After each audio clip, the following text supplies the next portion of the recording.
Hey everyone, Michael here. It's been 30 years since stars first walked into Spencer's mansion. In those 3 decades, we've seen the series reinvent itself 3 times over. We've had tank controls, action movie roundhouses, first-person psychological dread, and now we have the release of Resident Evil Requiem. Yesterday I got the chance to play the game, and we get to return to Raccoon City. Amazing, right?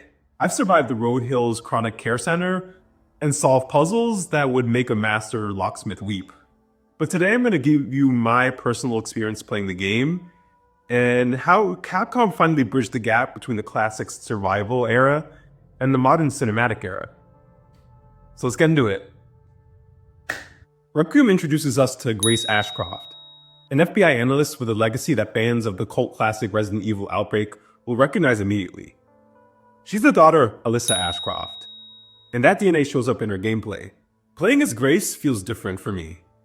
While Leon is the hardened tactical pro we've known since '98, Grace is an investigator.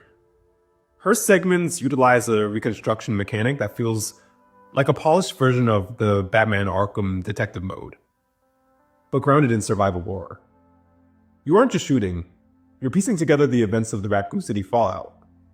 But in this game, Capcom utilized the Engine 4 to create what they call cinematic realism.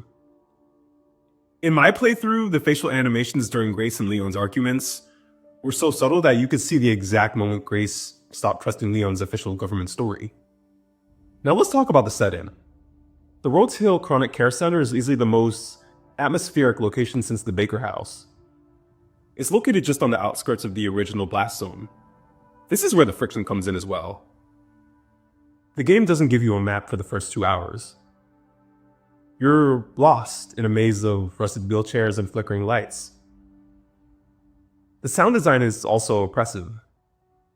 Depending on what headphones you use, you could hear the Elanthropus hybrids crawling in the vents above where your head is, basically. It's the first time in a decade a Resident Evil game made me feel genuinely afraid to turn a corner. But every Resident Evil game needs a new bug. And the Elanthropus virus is a terrifying hybrid of the original T-virus and the fungal megamycete from the Winter Saga. Unlike the brainless zombies of the past, these creatures have a hive mind intelligence. In my experience, the AI is a massive step up. They don't just lunge, they flank, they corner, they wait for you to reload.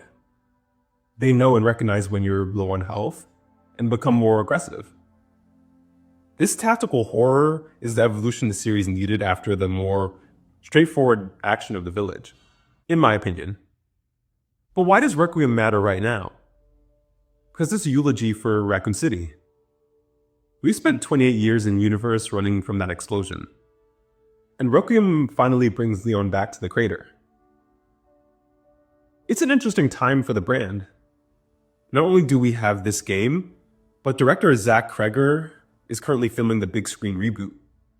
Reports suggest the film is moving away from the superhero vibe of the Mila Jovovich era and back to the grounded survival we see in Requiem. The synergy between the games and the new film direction shows that Capcom is finally ready to embrace the horror and survival horror again. So if I had to give Requiem a fair rating, I would give it a 9 out of 10. Is it perfect? No. The inventory management is still a bit of a headache, and some of the late game boss fights lean a little too hard into the bullet sponge territory, like some notable ones if you've played it. I'm not going to spoil it, but some familiar faces you'll see, or if you haven't played it already. But honestly, this is the best Resident Evil has been since Resident Evil 2 Remake. It respects the lore. It introduces a protagonist in Grace Ashcroft, who I genuinely want to see more of. And it proves that 30 years later, the series still has the power to make us leave the lights on. But other than me, did the Elanthropus reveal catch you off guard, or were you expecting the return to Raccoon City all along? And who's your favorite survival duo? Grace and Leon, or are you still a Chris and Jill loyalist? Let me know your thoughts and answers in the comments below. And if you want a breakdown of Ashcroft and her family tree, hit that like button, and we're staying in the shadows for this one. So stay safe out there, and I'll be seeing you on the next step of our journey. Take care, everyone.